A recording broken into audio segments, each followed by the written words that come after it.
राष्ट्रवादी जनलोक party के राष्ट्रीय संयोजक शेर सिंह राणा पंचकुला के कालका शहर में मौजूद थे। इस दौरान उन्होंने फरमान सुना दिया। उनका कहना था कि जनता 2024 के लोकसभा चुनाव और हरियाणा विधानसभा चुनाव में भाजपा को सत्ता से उखाड़ फेंकेगी। सुनिए शेर सिंह राणा ने क्या कहा। देखिए, ये दुर्भाग्य है, जो कार्यक्रम हर्षोल्लास के साथ मनना चाहिए था। 18 अक्टूबर को मीर भोज जी की जयंती हर साल समाज बड़े खुशी के साथ हर्षोल्लास के साथ मनाता था, लेकिन इस बीजेपी की गलत पॉलिसी ने, बीजेपी की गलत नीति ने, इतिहास चोरी के कारण समाज को उस दिन जो है हर्षोल्लास की जगह जो है वो नाराजगी दिखाने के लिए इकट्ठा होना पड़ रहा है। तो इसके लिए भी जिम्मेदार जो है भारतीय जनता पार्टी की सरकार है, खट्टर साहब की सरकार है। और इस सरकार को, भाजपा की सरकार को हम लोग 2024 में हरियाणा से उखाड़ के फेंक देंगे।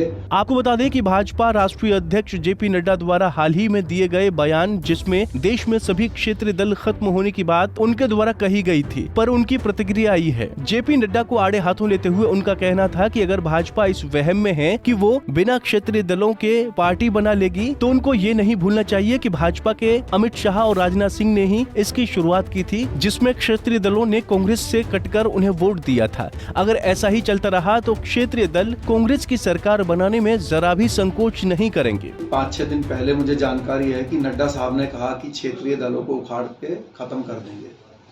तो मेरा नड्डा साहब से चैलेंज है कि अगर उनकी ये पॉलिसी है भारतीय जनता पार्टी की कि क्षेत्रीय दल खत्म होने चाहिए, तो वो शुरुआत अपने एनडीए के घटक दलों से करें। आज एनडीए के साथ 38 सहयोगी दल हैं जो कि प्योर जाति के आधार पे बने हुए हैं, चाहे वो निषाद पार्टी हो, चाहे वो अपना दल हो, चाहे वो माझी समाज की हम पार्टी हो, चाहे वो कोई भी राजनीतिक दल हो।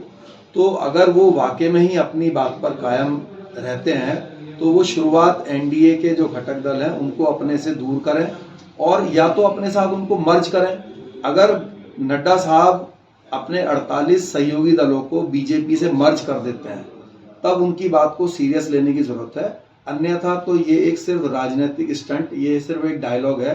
वैसे भी उनके इस बात से ये बात भी स्पष्ट हो जाती है कि ये बात उनके मुंह से कहलवाई गई है, क्योंकि जिन लोगों ने इस क्षेत्रीय दलों को बनाने का जो शुरुआत कराई वो बीजेपी के ही राजनाथ सिंह जी और अमित शाह जी हैं, और यही बीजेपी के असली चाणक्य भी हैं, जिन्होंने इस नीति की शुरुआत करी कि जो कांग्रेस का वोट बैंक है देश के अंदर, दलित, पिछड़ा, मुस्लिम, इन तीनों वर्गों से अलग अलग छोटे छोटे क्षेत्रीय दलों को बनाया जाए, जिससे कि बीजेपी कांग्रेस का वोट बैंक वो बढ़ जाए।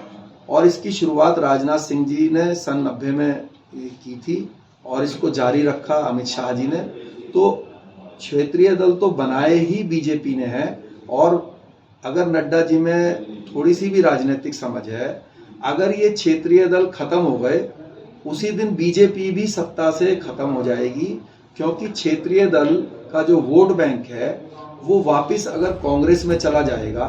साथ ही पूर्व सीएम भूपेंद्र सिंह हुड्डा के बयान, जिसमें 4 डेप्यूटी सीएम बनाने की बात कही गई थी, उनका कहना था कि ये बेहद ही दुर्भाग्यपूर्ण है कि क्षत्रिय समाज की अनदेखी कोई भी पार्टी करे वो ज्यादा समय तक सत्ता में नहीं टिक पाएगी। देखिए, ये दुर्भाग्य है।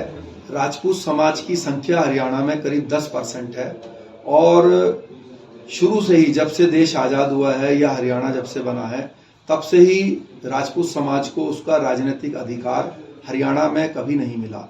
यही कारण है कि देश की आजादी के बाद से आज तक कोई भी सांसद राजपूत समाज से किसी भी राजनीतिक दल ने नहीं बनाया। दरअसल शेर सिंह राणा 18 अक्टूबर को राजपूत समाज द्वारा कैथल में आयोजित होने वाले महाकुंभ के लिए क्षत्रिय समाज के लोगों को आमंत्रित करने के लिए ही पंचकुला के कालका में पहुंचे थे, जहां उन्होंने जमकर कांग्रेस और भाजपा सरकार पर हमला बोला। पंचकुला से उमंग शिवराण, पंजाब केसरी टीवी।